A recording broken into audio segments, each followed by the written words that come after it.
दोस्तों, इस कहानी की शुरुआत में हम एक हरे रंग के एस्टेरॉइड को गिरते हुए देखते हैं और हमें बताया जाता है कि आसमान से हरे रंग का एस्टेरॉइड फेरीलैंड में गिरता है, जो आंखों को सुकून पहुंचाने वाला और काफी ज्यादा रेयर फील होता है। लेकिन शायद ऐसा ना हो, क्योंकि पहले भी गिर चुका है, जिसके बारे में पुरानी कहानियों में बताया गया है। गाँव को पार करते हुए हरा एस्टेरॉइड कहीं खो जाता है और अंधेरे में कोई बिस्ट जागता है। अगले सीन में हम फाउन फेरी को देखते हैं, जो एक एनिमल फेरी है और जानवरों, पशु पक्षियों के साथ खूब मस्ती करती है। ओलो में टिंकर बेल फेरी ग्रास से बने एक बड़े से पॉट को ले आती है, जिससे फांसी ने मंगवाया था। टिंकर बेल फाउंड फेरी से पूछती है क्यों इतने बड़े पॉट का क्या करेगी, लेकिन बेबी बन्नी या फिर डस्ट के घर के रूप में करेगी। लेकिन फन फेरी टिंकर बेल को कुछ भी नहीं बताती। टिंकर बेल को लग रहा था कि फाउंड फेरी उस बड़े से पॉट का ही होश बेबी बन या फिर डस्ट के घर के रूप में करेगी। लेकिन फोन फेरी के कुछ न बताने की वजह से टिंकर बेल को फाउंड फेरी के ऊपर शक होना शुरू हो जाता है कि फाउंड जरूर उससे कुछ छिपा रही है। टिंकर बेल की जिद करने पर फाउंड फेरी उससे सब कुछ सच बताने के लिए राजी हो जाती है। लेकिन इससे पहले क्यों टिंकर बेल फेरी से प्रॉमिस करवाती क्यों उसे जो कुछ भी दिखाएगी उसे देखने के बाद करेगी नहीं। टिंकर बेल फेरी इसके लिए राजी हो जाती है। फाउंड फेरी टिंकर बेल फेरी को अपने कमरे में ले आती है, जहाँ पर उसने एक बेबी ईगल को छुपा कर रखा था। बेबी ईगल को देखकर टिंकर बेल पूरी तरह से डर जाती है, क्योंकि ईगल फेरी को मारकर खा जाते हैं। लेकिन इससे पहले क्यों डर से जोर जोर से चिल्लाती फाउंड फेरी टिंकर बेल का मुंह बंद कर लेती है। फन फेरी टिंकर बेल को बताती है कि मैं बेबी ईगल को पीसी वालों में इसलिए लाई थी क्योंकि बेबी ईगल के पंख पूरी तरह से जख्मी थी, लेकिन अब वो पूरी तरह से ठीक हो चुके हैं। टिंकर बेल फाउंड फेरी से पूछती है कि अगर स्कार्स फेरी को बेबी ईगल के पेशी वालों में होने का पता चल गया तो क्या होगा, क्योंकि पेशी वालों में किसी ईगल को लाना सख्त मना है। फाउंड फेरी टिंकर बेल को समझाती है कि तुम चिंता न करो,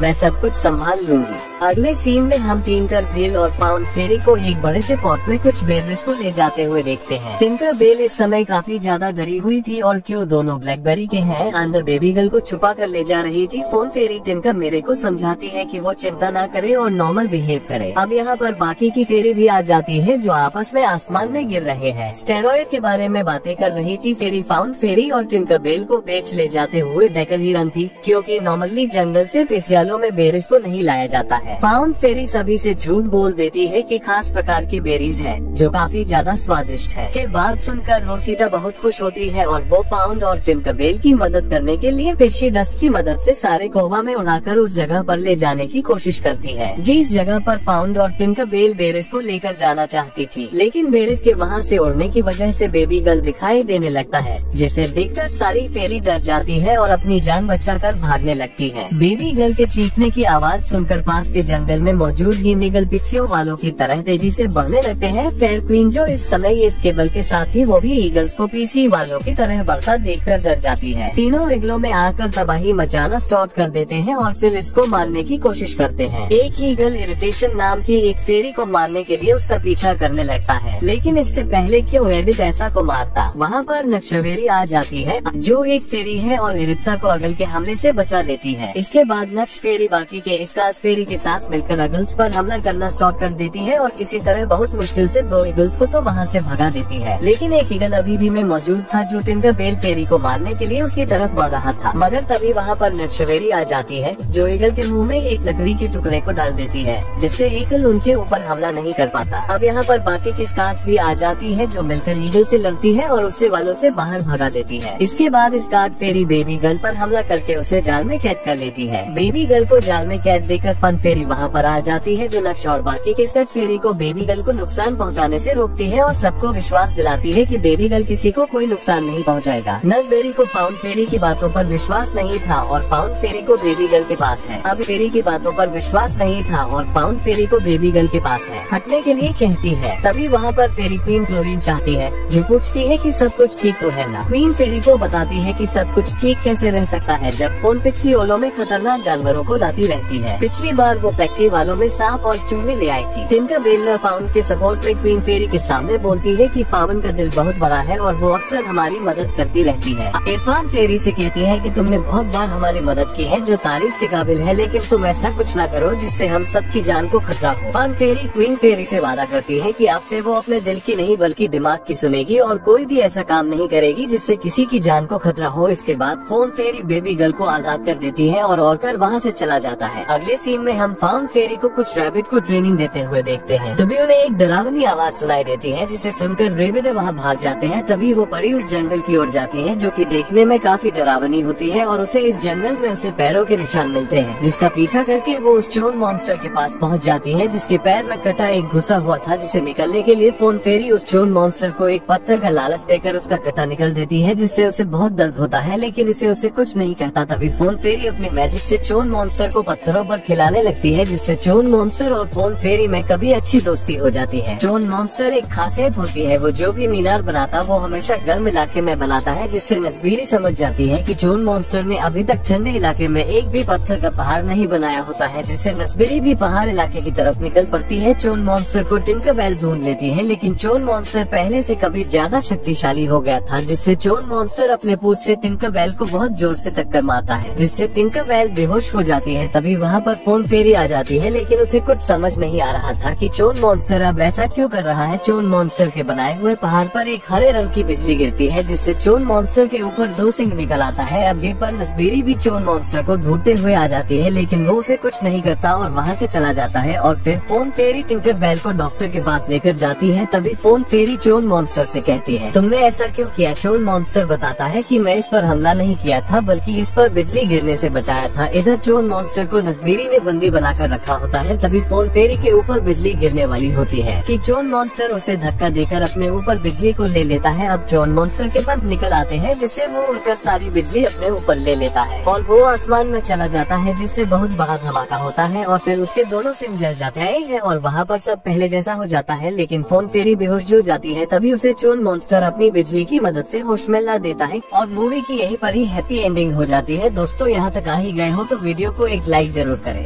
और भी ऐसी ही मूवी एक्सप्लेन वीडियो देखने के लिए चैनल को भी जरूर सब्सक्राइब करें। हम मिलेंगे आपसे बहुत ही जल्द ऐसी ही धमाकेदार वीडियो में। तब तक के लिए गुड बाय।